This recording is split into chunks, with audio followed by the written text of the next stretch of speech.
Sebanyak 1.075 pengungsi Rohingya mendarat di Aceh dalam sepekan sejak 14 November 2023. Rentetan kedatangan mereka mendapat penolakan dari warga Aceh karena dianggap merepotkan. Di lain sisi, belum ada solusi hingga saat ini terkait pengungsi Rohingya. Menurut pengamat dan aktivis, hal ini menggambarkan betapa buntunya upaya regional Asia Tenggara dalam mengatasi krisis di Myanmar. Chris Lewa selaku pegiat dari Arakan Project yang merupakan lembaga advokasi HAM Rohingya memperkirakan akan ada gelombang susulan pengungsi Rohingya ke Aceh. Chris mengatakan bahwa situasi ini merupakan sinyal kepada pemerintah Indonesia untuk bersiap pada gelombang susulan pengungsi Rohingya.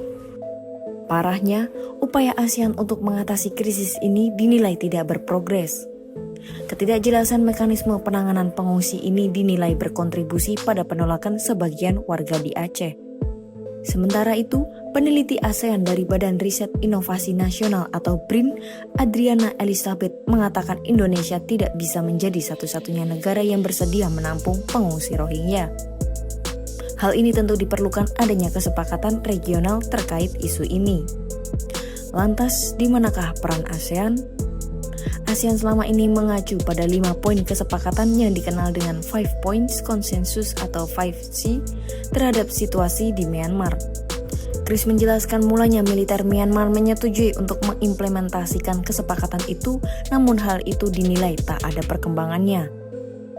Chris mengatakan militer Myanmar yang mulanya setuju terhadap kesepakatan itu, tetapi mereka hanya mengulang kesepakatan yang sama dan hasilnya nihil. Jika tak ada mekanisme dan kesepakatan regional yang jelas untuk menangani pengungsi Rohingya, dikhawatirkan negara-negara ASEAN akan kewalahan. Selama ini baru terjadi di negara Indonesia yang mengizinkan para pengungsi untuk mendarat. Hal ini jelas berbeda dengan yang dilakukan oleh Malaysia yang menerapkan kebijakan untuk menghalau dan mengembalikan para pengungsi ke laut. Di sisi lain, Adriana Elizabeth mengatakan sudah saatnya negara-negara ASEAN memiliki kesepakatan dan kesepahaman soal bagaimana harus menangani para pengungsi Rohingya. Jika persoalan ini tak segera diselesaikan, dapat menimbulkan beban ekonomi dan sosial yang berat di negara yang disinggahi.